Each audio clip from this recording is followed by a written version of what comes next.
सहारा। Mummy को आते हुए देख पीहू और चीकू शारदा के पैरों से लिपट गए। शारदा ने कंधे से पर्स और हाथ में पकड़ा सब्जी का थैला एक ओर रखा और बच्चों को प्यार करने लगी। वो बच्चों से बात करने लगी थी कि जेठानी कुमुद दंदनाते हुए अंदर आई। शारदा, ये कोई वक्त है ऑफिस से आने का? नौकरी क्या करने लगी हो? सारी मान मर्यादा भूल गई। ताई का गुस्सा देखकर बच्चे शारदा के पीछे छुप गए। दीदी, आप इतना गुस्सा क्यों हो? ऐसा क्या कर दिया मैंने? अकेली औरत का रात को इतनी देर से घर आना क्या शोभा देता है? दीदी सब्जी लेने लगी थी, फिर बच्चों के प्रोजेक्ट का सामान भी लेना था, इसलिए देर हो गई। सहमी सी शारदा बोली। क्या हुआ, इतना शोर कौन कर रहा है? अपने कमरे से शारदा और कुमुद की सासू माँ सरोज जी आते हुए बोली। अम्मा जी, आप बस भजन कीर्तन में ही ध्यान लगाना। दुनिया में क्या हो रहा है कोई खबर है आपको? उसके लिए तुम जो हो बड़ी बहू, जब देखो शिकायतों का पुलिंदा लेकर आ जाती हो। अम्मा जी, मैं शिकायत नहीं कर रही, बस जो लोग कह रहे हैं वही बता रही हूँ। आप तो कहीं आती जाती नहीं और लोगों की बातें हमें सुननी पड़ती है। मोहल्ले के लोग हमें सुना रहे हैं कि जाने कैसी नौकरी कर रही है तुम्हारी देवरानी, जो इतनी रात को आती है। बहू, तुम्हें परिवार की इतनी ही चिंता होती तो हमें यूं मुझदार में नहीं छोड़ते। बहुत दिनों से तुम्हारी बातें सुन रही हूँ, पर अब नहीं। शारदा को कौन क्या बोलता है इसका जवाब शारदा देगी, तुम्हें तकलीफ करने की कोई जरूरत नहीं। ठीक है अम्मा जी, फिर हमसे भी मदद की उम्मीद मत करना। बड़ी बहू, जब मदद की जरूरत थी तब तुमने और राकेश ने कोई मदद नहीं की। अब तो शारदा नौकरी करने लगी है। कुमुद के जाते ही सरोज जी ने दरवाजा बंद कर लिया। शारदा बहू, जा खाना बना, बच्चों को भूख लगी होगी। रोती हुई शारदा के सिर पर हाथ फेरते हुए सरोज जी बोली। जैसे तैसे शारदा ने खाना बनाकर सासू माँ और बच्चों को खिलाया। खाने का मन नहीं किया तो भूखे पेट बिस्तर पर लेट गई, पर नींद उसकी आंखों से कोसों दूर थी।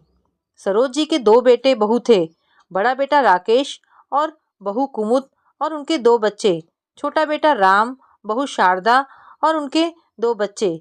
शारदा की शादी होते ही जगह की कमी का बहाना बनाकर कुमुद और राकेश ने पास में ही घर ले लिया था। सब अच्छे से चल रहा था, लेकिन सड़क दुर्घटना में राम की मौत की खबर ने शारदा की जिंदगी बदल दी। कुछ दिनों तक तो उसे होश ही नहीं था। जरा संभली तो दो छोटे छोटे बच्चों को कैसे पालेगी, समझ ही नहीं आया। जेठ और जेठानी ने तो जैसे उनसे मुंह ही मोड़ लिया। तब राम के दोस्त फरिश्ता बनकर आए। उनकी मदद से शारदा को राम के ऑफिस में अनुकंपा के आधार पर नौकरी मिल गई। जिंदगी की गाड़ी धीरे धीरे पटरी पर आने लगी थी।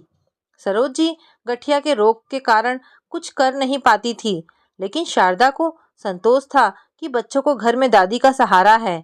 उसका पूरा दिन ऑफिस में बीतता, इसलिए बच्चों के स्कूल का सामान, घर का राशन, सब्जी आदि वो शाम को ऑफिस से आते हुए ले आती।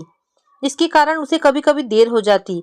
बस यह बात कुमुद और मोहल्ले के लोगों की आंखों में खटक रही थी और वो शारदा के बारे में गलत बातें करने लगे थे। बहू अभी तक सोई नहीं?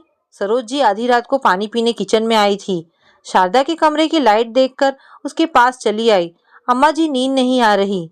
सरोज जी की आवाज सुन शारदा आंसू पोंछते हुए बोली। बहू, लोग क्या कहते हैं ये सोचकर अपना मन क्यों दुखाना। जाके पाँव ना फटी बिवाई, वो क्या जाने पीर पराई। जब तक खुद पर नहीं बीती तब तक कोई दूसरों के दुख दर्द का एहसास नहीं कर सकता।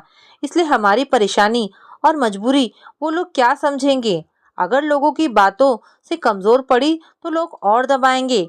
इसलिए उनकी बातों को एक कान से सुनो और दूसरे से निकाल दो।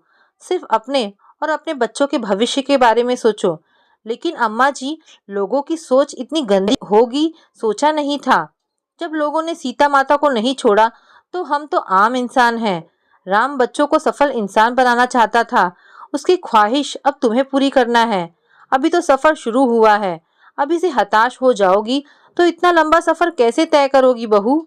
जब इंसान के पास कोई सहारा नहीं होता तो उसे खुद अपना सहारा बनना पड़ता है।